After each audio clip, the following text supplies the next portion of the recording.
Hola, muy buenas, bienvenidos a todos. En el vídeo de hoy vamos a comenzar con los ángulos y para ello tenemos que hablar de los rayos porque realmente los rayos son los que forman los ángulos. Bueno, pues vamos a empezar por ver qué son los rayos y nos dice lo siguiente, nos dice que un rayo se extiende indefinidamente en una dirección y que un rayo tiene exactamente un punto final y ese punto siempre se nombra primero al nombrar el rayo. Y por último nos dice que, al igual que los segmentos, los rayos se pueden definir utilizando la interrelación de los puntos. Bueno, pues ¿qué quiere decir todo esto? Bueno, pues que realmente un rayo es lo siguiente, esto de aquí, que tiene un punto final y que se extiende indefinidamente en una dirección, y así nos lo está indicando. Recordad que teníamos una línea que se extiende por ambos extremos, de forma indefinida. Y también tenemos un segmento, recordad que un segmento es una parte de una línea y tiene puntos finales. Bueno, pues el rayo solo tiene un punto final y luego el otro extremo se extiende indefinidamente, como podemos ver. Y ahora nos dice que un rayo tiene exactamente un punto final, como hemos visto aquí, y que ese punto siempre se nombra primero al nombrar el rayo. ¿Qué quiere decir esto? Bueno, pues recordad que aquí tenemos una línea. Imaginemos que tenemos dos puntos, A y B. Bueno, pues nosotros sabemos que se nombra de esta manera, A y B o B y A, con la línea encima de las letras correspondientes, de los puntos correspondientes. Y que el segmento también se nombra de esta manera. Imaginemos que tenemos aquí A y B, bueno, pues estos son los puntos finales, bueno, pues se nombra de esta manera A y B o B y A, y esto ya lo sabemos de vídeos anteriores. Bueno, pues ¿cómo se nombran los rayos? Nos dicen que el punto final siempre se nombra primero al nombrar el rayo. Bueno, pues imaginemos, y lo voy a hacer aquí, que tenemos aquí otro rayo y que se llama AB, que tenemos aquí dos puntos que se llaman AB. Bueno, pues ¿cómo lo nombramos? Ya sabemos que es A y B, con el rayo encima de las letras. Bueno, pues esta es la única posibilidad de nombrar este rayo de aquí, porque tenemos que emplear el punto final, que es A, en este caso, como primer punto para nombrar el rayo. Bueno, pues aquí lo tenéis, A, B, y no puede ser BA, porque B no es el punto final de este rayo de aquí. Ya sabemos que para las líneas tenemos varias posibilidades y que para los segmentos también. Bueno, pues para el rayo solo tenemos una posibilidad, porque como digo, es el punto final el que se usa primero para nombrar el rayo. Y por último nos dice que, al igual que los segmentos, los rayos se pueden definir utilizando la interrelación de los puntos. Bueno, pues ya lo acabamos de ver y para que lo veáis, aquí tenemos esta figura. Aquí tenemos un rayo. ¿Cuál es el punto final? Bueno, pues ya sabemos que es el D. Este es el punto final. Y luego el otro extremo se extiende de forma indefinida. Bueno, pues nosotros este rayo lo podemos nombrar de esta manera, D y E, con el rayo encima de las letras. Y como primera letra usamos el punto final, que es en este caso la D. Bueno, pues ya sabemos que el rayo consiste en todos los puntos que tenemos entre D y E. Y nos pasa lo mismo con el punto F, es decir, que podemos nombrar el rayo de esta manera, D y F, utilizando el punto final. Y ya sabemos que este rayo de F consiste en todos los puntos que tenemos entre D y F. Entonces podemos sacar en claro que E está entre D y F. Pero E no lo empleamos para nombrar ningún rayo, porque no es un extremo. El punto extremo es el D y no el E. Y no podemos nombrar E, F con el rayo encima. Esto no es posible porque E no es el punto final. Ahora también tenemos lo siguiente. Imaginemos que tenemos esta línea de aquí. Bueno, pues nosotros podemos escoger un punto cualquiera de esta línea y vemos que este punto determina dos rayos diferentes. Y estos rayos se llaman rayos opuestos. ¿Qué podemos ver aquí? Aquí tenemos el rayo GI por un lado y aquí tenemos GH, este rayo de aquí. Bueno, pues vemos que este punto que hemos escogido, el G, está determinando realmente dos rayos, el rayo GI y el rayo GH. Y vemos que este punto realmente es el punto final común de ambos rayos, porque para este rayo el punto final es el G y para este otro rayo el punto final es también el G. Entonces vemos que es un punto común para ambos rayos. Es el punto común final de estos dos rayos, como podemos ver. Y para que estos rayos sean opuestos, bueno, pues los rayos tienen que ser colineales, es decir, tienen que pertenecer a la misma línea, y ya lo vemos. El rayo GH y el rayo GI pertenecen a la línea HI. Para que lo veáis mejor, como digo, escogemos un punto, el punto G en este caso. Bueno, pues este punto define exactamente dos rayos, y ya los podemos ver, el rayo GH y el rayo GI. Y vemos que el punto final de ambos es el punto G, entonces es el punto común de ambos rayos. Y además vemos que estos rayos son colineales, porque pertenecen a la misma línea. Entonces, cuando nos encontramos en esa situación, estamos hablando de rayos opuestos. Es decir, el rayo GH es el opuesto al rayo GI, porque ambos rayos pertenecen a la misma línea, es decir, son colineales y tienen el punto G como punto final común.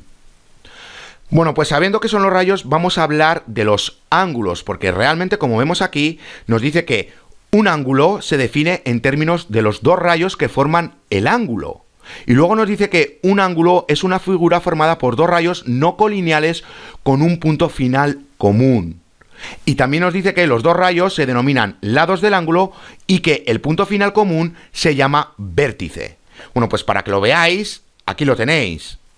Aquí tenemos un ángulo. Bueno, pues ya nos lo está diciendo, que un ángulo se define en términos de los dos rayos que forman el ángulo. Aquí tenemos el rayo BA y aquí tenemos el rayo BC. Y vemos que están formando un ángulo. Además vemos que un ángulo es una figura formada por los dos rayos no colineales con un punto final común. Bueno, pues aquí lo tenemos. Aquí tenemos el punto final común, que es el B. Porque sabemos que aquí tenemos el rayo BA y aquí tenemos el rayo BC. Ambos tienen el mismo punto final. Por eso vemos que el punto final común es el B. Y gracias a eso se va a formar un ángulo, siempre y cuando ambos rayos no sean colineales, que lo hemos visto hace nada. Imaginemos que aquí tenemos el punto A, aquí tenemos el rayo BA y aquí tenemos el rayo BC. Vemos que son rayos opuestos porque pertenecen a la misma línea, son rayos colineales y el punto común final es el B. Entonces vemos que para que se forme un ángulo, ambos rayos no tienen que ser opuestos, no tienen que ser colineales. Bueno, pues eso es lo que quiere decir esta línea de aquí. Y la tercera nos dice que los dos rayos se denominan lados del ángulo y que el punto final común se llama vértice. Bueno, pues que el rayo BA y el rayo BC se llaman lados del ángulo y que el punto final común se llama vértice. Bueno, pues el punto B, que es el punto final común de ambos rayos, es el vértice. Ahora, ¿cómo se nombran los ángulos? Bueno, pues se emplea esta figura, que es una especie de ángulo, como podemos ver, y luego ya podemos utilizar el punto o el vértice, es decir, el punto final. También podemos nombrarlo de esta manera, con 1, porque es así como se llama este ángulo en esta figura. También lo podemos nombrar de esta manera, es decir, A, B, C, y también de esta otra manera, C, B, A. Fijaros que el vértice o el punto final común siempre tiene que ir en el medio. Entonces podemos nombrar A, B, C o C, B, A, pero no B, A, C o B, C, A, porque B siempre tiene que ir en el medio. Entonces estas son las dos únicas posibilidades que tenemos de esta manera. También podemos utilizar, como digo, el nombre del ángulo y también el punto final o el vértice. Ojo cuando utilicemos el vértice, porque realmente solo podemos utilizar una letra, es decir, el punto final o el vértice, cuando no hay confusión alguna. Y para que lo veáis, aquí tenemos esta figura de aquí. Bueno, pues como digo, el punto final común vemos que es el P, es decir, este es el vértice. Pero vemos que este vértice está formando tres ángulos. Tenemos el ángulo QPR, tenemos el ángulo RPS y tenemos el ángulo QPS.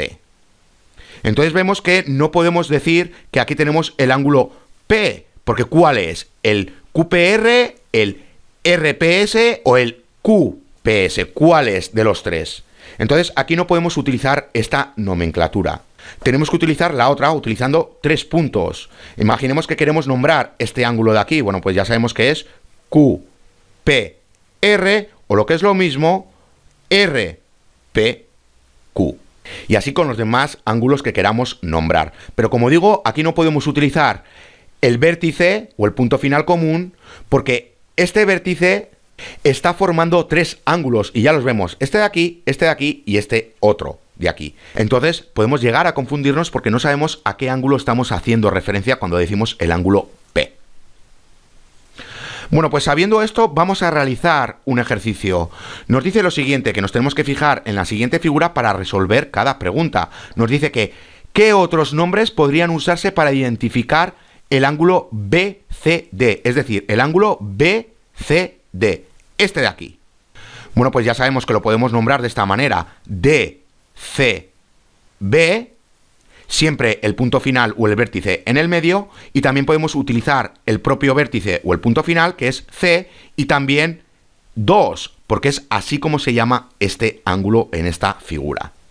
Y queremos hacer referencia a este ángulo. Bueno, pues podemos hacer, como digo, 2, podemos nombrarlo de esta manera. También utilizando el punto final o el vértice, o utilizando la nomenclatura de los tres puntos, o BCD o DCB. Bueno, pues estas son las otras tres posibilidades que tenemos para nombrar este ángulo de aquí, el BCD. Luego nos dice que nombra el vértice del ángulo 1. ¿Cuál es el ángulo 1? Bueno, pues ya sabemos que es este de aquí. ¿Y cuál es el vértice? Bueno, pues ya lo podemos ver, el punto B. Bueno, pues el vértice para este ángulo es el B. También es para el ángulo ABD y el ángulo ABC. Es decir, vemos que con este vértice se están formando tres ángulos, el 1, el 2 y, como digo, el ABD. Bueno, pues aquí nos lo está diciendo, nombra el vértice del ángulo 1. Bueno, pues ya vemos que es B. Y por último nos dice cuáles son los lados del ángulo 2, es decir, de este de aquí. Y voy a quitar todas las flechas. Bueno, pues como digo, ¿cuáles son los lados de este ángulo del 2? Bueno, pues ya sabemos que son los rayos realmente, que es el rayo CB y el rayo CD, es decir, CB y el rayo CD. Recordar que la primera letra que tenemos que poner aquí es el del punto final, corresponde al punto final. Y además, en este caso, es el punto final común, porque es el punto final para ambos rayos. Bueno, pues realmente ya sabemos que son los lados los que forman los ángulos. Bueno, pues aquí los tenemos, el rayo CB y el rayo CD. Bueno, pues vamos a hablar ahora de la parte interior y la parte exterior. Nos dice que un ángulo separa un plano en tres partes distintas: el interior del ángulo, el exterior del ángulo y el ángulo en sí. Si un punto no está en un ángulo y está en un segmento cuyos extremos están a cada lado del ángulo, el punto está en el interior del ángulo. Ninguno de los extremos del segmento puede ser el vértice del ángulo. Bueno, pues ¿qué quiere decir todo esto? Bueno, pues aquí lo tenéis. Aquí tenemos un ángulo dentro de un plano. Bueno, pues nos está diciendo que tenemos tres partes distintas: la parte interior, la parte exterior y el propio ángulo. Bueno, pues todos los puntos que tenemos en la parte gris pertenecen a la parte interior del ángulo. Y todos los puntos que tenemos en la parte blanca pertenecen a la parte exterior del ángulo. Y luego ya vemos que tenemos el ángulo en sí, el que se forma. Bueno, pues estas son las tres partes que tenemos realmente de un ángulo. Tenemos la parte interior, que es la parte gris, tenemos la parte exterior, que es la parte blanca, y luego tenemos el propio ángulo. Bueno, pues simplemente tenéis que saber muy bien identificar estas tres partes, porque esto se emplea muchísimo. Bueno, pues vamos a ver ahora cómo medir los ángulos. La unidad que más se emplea para medir los ángulos ya sabemos que son los grados. Y para medir los grados se emplea el transportador, que es esto de aquí, que ya sabemos que es una especie de regla, pero semicircular, para medir los grados. Bueno, pues ¿cómo medimos los grados? Bueno, pues simplemente tenemos que colocar el vértice en el medio, como vemos aquí, y luego alinear uno de los lados del ángulo con la marca de 0 grados. En este caso hemos alineado con la marca de 0 grados el rayo OB, que es el lado OB, este de aquí. Bueno, pues ahora tenemos que ir al otro lado del ángulo y ver cuál es la marca donde se encuentra este lado, y ya vemos que está en la marca de 60 grados. Bueno, pues podemos decir que la medida de este ángulo es de 60 grados. Bueno, pues así es como se miden los ángulos, usando un transportador. También podemos ver, gracias al transportador, que si tenemos rayos opuestos, bueno, pues que se forma 180 grados realmente.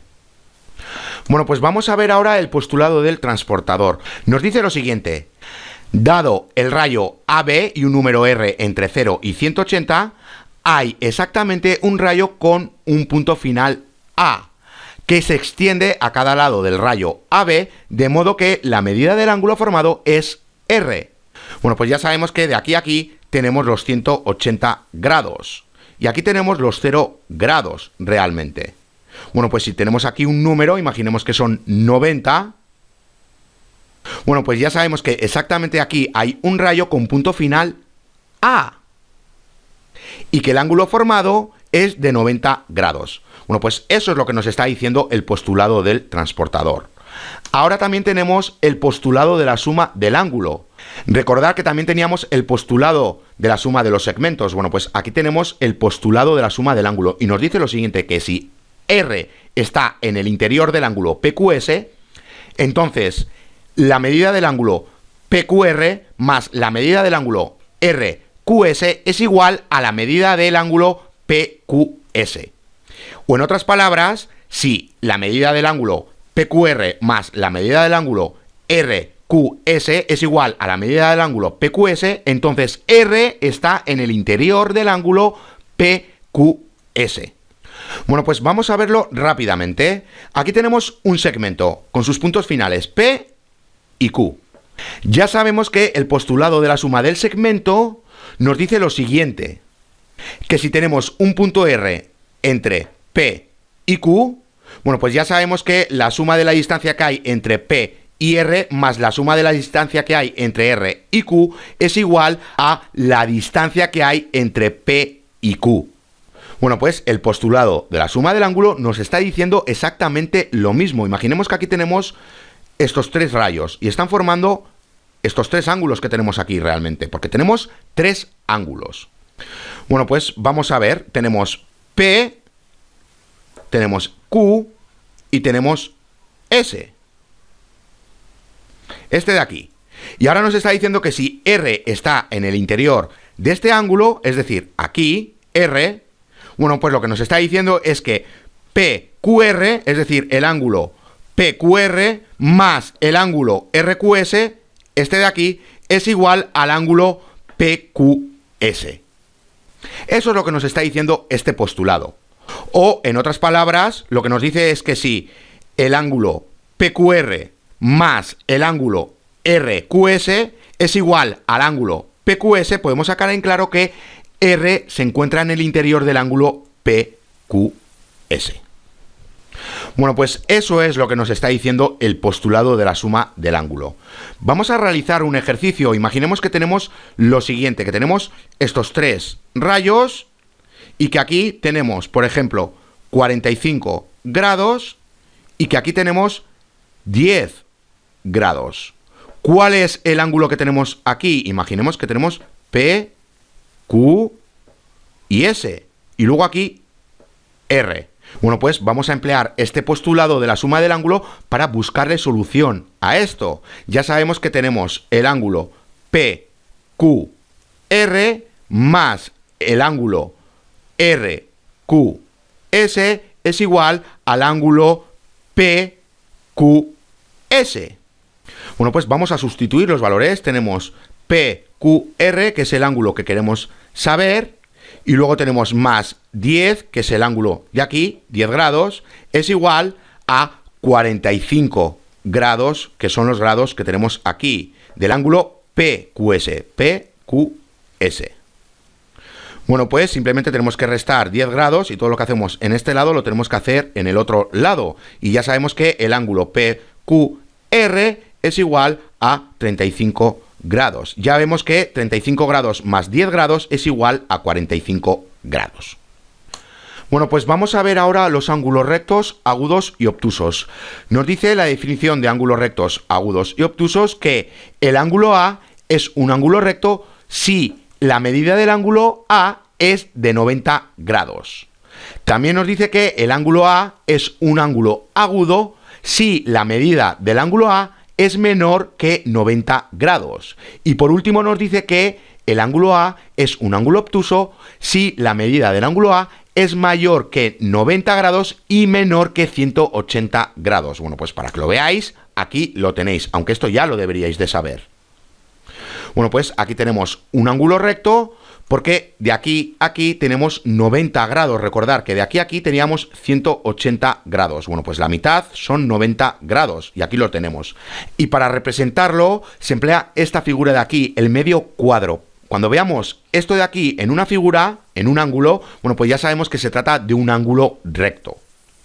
Y ya vemos que el ángulo que tenemos de aquí a aquí es de 90 grados. Y como digo, este es el símbolo medio cuadrado. Bueno, pues cuando veamos este símbolo ya sabemos que se trata de un ángulo de 90 grados, es decir, de un ángulo recto. Ahora, ¿cuál es el ángulo agudo? Bueno, pues ya sabemos que de aquí a aquí tenemos 90 grados. Bueno, pues siempre y cuando tengamos un ángulo menor que 90 grados, estaremos hablando de un ángulo agudo. Y ya el ángulo obtuso, bueno, pues recordar que aquí tenemos los 90 grados y aquí tenemos los 180 grados. Bueno, pues un ángulo obtuso es aquel ángulo que sea mayor que 90 grados y menor que 180 grados. Ya lo podemos ver, tiene que ser mayor que 90 grados, tiene que ir hacia aquí, y tiene que ser menor que 180 grados. Es decir, tiene que estar entre esta parte de aquí. Y a lo que me refiero que tiene que estar en esta parte de aquí es a este lado del ángulo. Bueno, pues vamos a ver ahora los ángulos congruentes. Ya sabemos que los segmentos congruentes son segmentos que tienen la misma longitud. De manera similar, los ángulos congruentes son los ángulos que tienen la misma medida. Recordar lo de los segmentos congruentes, que podemos tener segmentos congruentes que significa que tienen la misma distancia. Es decir, imaginemos que tenemos el punto A y el punto B, que son los puntos finales, y aquí tenemos el punto C y aquí el punto D. Bueno, pues ya sabemos que si la distancia AB es igual a la distancia CD, estamos hablando de segmentos congruentes. Es decir, el segmento AB es congruente al segmento CD. Por eso se emplea este símbolo, para indicar que son congruentes. Bueno, pues lo mismo nos pasa con los ángulos, que podemos tener ángulos congruentes. Y para que lo veáis, aquí tenemos esta figura. Bueno, pues ya vemos que aquí tenemos 70 grados y aquí tenemos 70 grados. ¿Qué podemos sacar en claro? Que el ángulo NMP es congruente, de ahí este símbolo, al ángulo QMP, porque tienen la misma medida. Ya vemos que son 70 grados. Bueno, pues deciros también, rápidamente, y voy a hacer un zoom, que este pequeño arco y este de aquí, cuando los veamos en una figura sin ver cuántos grados tenemos, bueno, pues como digo, cuando veamos dos de estos arcos, o tres, o los que sean, estamos hablando de ángulos congruentes. Este es el símbolo que se emplea para indicar ángulos congruentes. Y aquí lo podemos ver, aquí tenemos 70 grados y aquí tenemos 70 grados. Bueno, pues como digo, ya sabemos que el ángulo NMP es congruente al ángulo QMR. Ahora, ¿cómo construimos nosotros los ángulos congruentes? Bueno, pues vamos a verlo rápidamente. Imaginemos que aquí tenemos el punto A, que es el vértice de este ángulo, y aquí tenemos este otro rayo, el T, con el punto final T. Bueno, pues lo que nosotros queremos hacer es hacer aquí, en esta parte, esta otra que tenemos aquí, con el mismo ángulo. Queremos formar aquí el mismo ángulo que tenemos en la parte izquierda. ¿Cómo lo hacemos? Bueno, pues eso lo hacemos con un compás. Simplemente, si aquí tenemos, imaginemos, un compás, bueno, pues la punta la clavamos aquí, en este vértice, y luego la otra punta, el del lápiz, bueno, pues la colocamos donde nosotros queramos. Imaginemos que la colocamos aquí. Bueno, pues formamos un arco, y vamos a llamar a este punto B y a este otro punto C. Bueno, pues una vez que lo tenemos hecho, cogemos el compás con la misma medida, sin tocarlo, y lo colocamos en este lado de aquí. Aquí colocamos la punta y luego la punta del lápiz va donde vaya, porque tenemos la misma medida que hemos escogido aquí realmente, esta de aquí. Bueno, pues dibujamos el arco, como hemos hecho en esta parte. Entonces nos quedaría lo siguiente. Tenemos aquí el punto A, aquí tenemos el punto B y aquí tenemos el punto C y hemos generado un arco con el compás. Y luego hemos hecho lo mismo en este otro lado. Para generar un arco de aquí, este por ejemplo lo llamamos R y nos falta el otro punto. Bueno, pues hasta aquí hemos utilizado el compás. Ahora, ¿cómo hacemos? Bueno, pues cogemos el compás y la punta del compás la colocamos en cualquiera de estos dos puntos que tenemos aquí y la otra parte, la del lápiz, la colocamos en el otro punto. Y ahora nos cogemos el compás con estas medidas y lo colocamos aquí. Colocamos aquí la punta y aquí colocamos el lápiz donde vaya, porque ya sabemos que es la misma medida que tenemos aquí.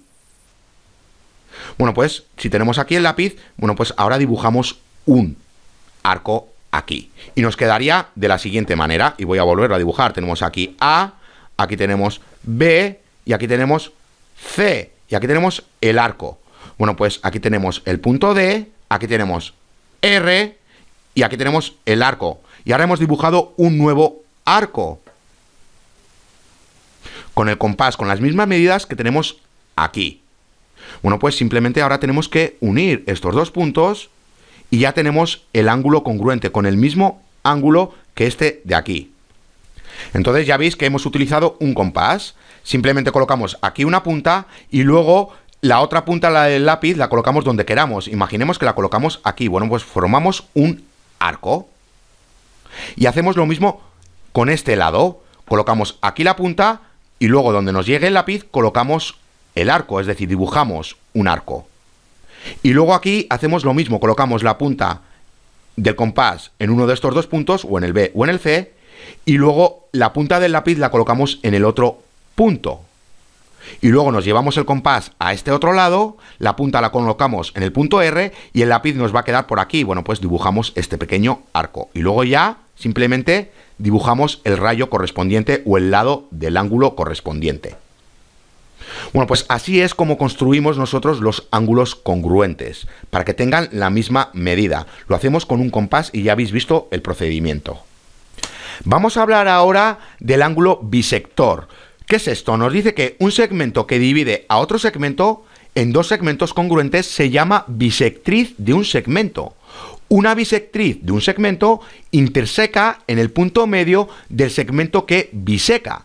De manera similar, un ángulo bisector divide un ángulo en dos ángulos congruentes. Bueno, pues ¿qué quiere decir todo esto? Bueno, pues imaginemos que tenemos este segmento.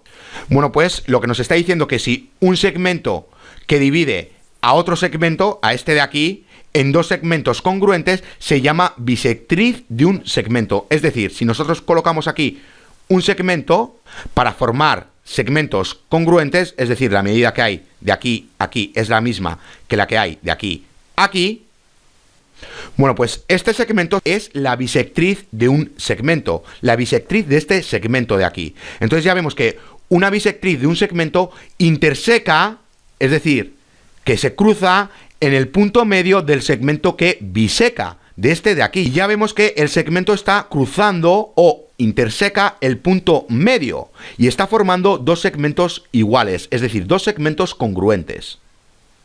Y ya lo vemos que este segmento interseca o cruza el punto medio del segmento que biseca, porque está bisecando, por así decirlo, a este segmento. Lo está convirtiendo en dos segmentos congruentes. Bueno, pues aquí tenemos la bisectriz. Bueno, pues nos pasa lo mismo realmente con los ángulos congruentes. Es decir, aquí tenemos esta figura. Bueno, pues imaginemos que tenemos este ángulo de aquí. Ahora, ¿qué pasa si nosotros queremos dividir este ángulo por la mitad? Bueno, pues que colocamos este rayo de aquí y lo colocamos justo en la mitad para formar dos ángulos congruentes. Y recordar esta figura de aquí, el arco. Bueno, pues estos arcos están indicando que tenemos ángulos congruentes, con la misma medida. Bueno, pues ya vemos que un ángulo bisector divide un ángulo en dos ángulos congruentes. Este es el ángulo bisector, porque está dividiendo este ángulo en dos ángulos congruentes. Y lo mismo nos pasaba con el segmento. Y nosotros queremos dividir este segmento por la mitad. Bueno, pues simplemente utilizamos un segmento para que interseque o se cruce en el punto medio de este segmento que biseca. Bueno, pues como digo, aquí tenemos el ángulo bisector, porque realmente está dividiendo un ángulo en dos ángulos congruentes con la misma medida. Bueno, pues vamos a ver ahora cómo construir un ángulo bisector.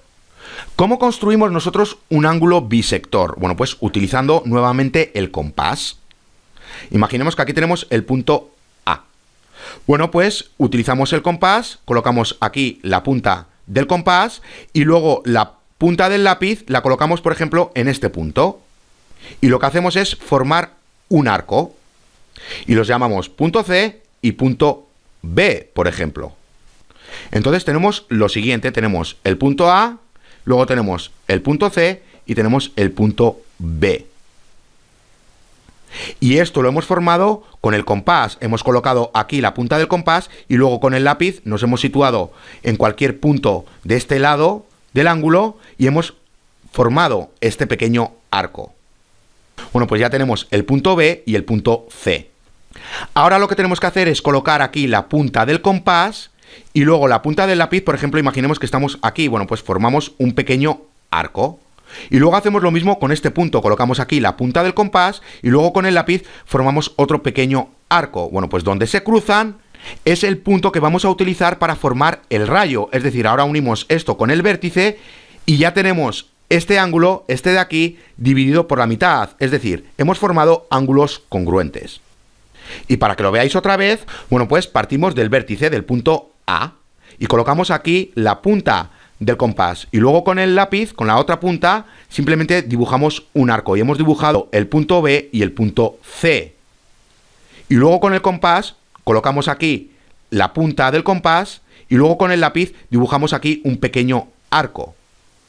Y luego hacemos lo mismo con este punto. Colocamos aquí la punta del compás y dibujamos el otro arco, sin mover el compás, porque tiene que ser la misma medida con la que hemos hecho este primer arco. Bueno, pues hacemos este segundo arco y ahí donde se cruzan es donde tenemos que colocar un punto y luego unir este punto con el vértice. Y de esta forma formamos dos ángulos congruentes. Porque hemos colocado aquí un ángulo bisector, porque este ángulo bisector lo que hace es dividir este ángulo en dos ángulos congruentes.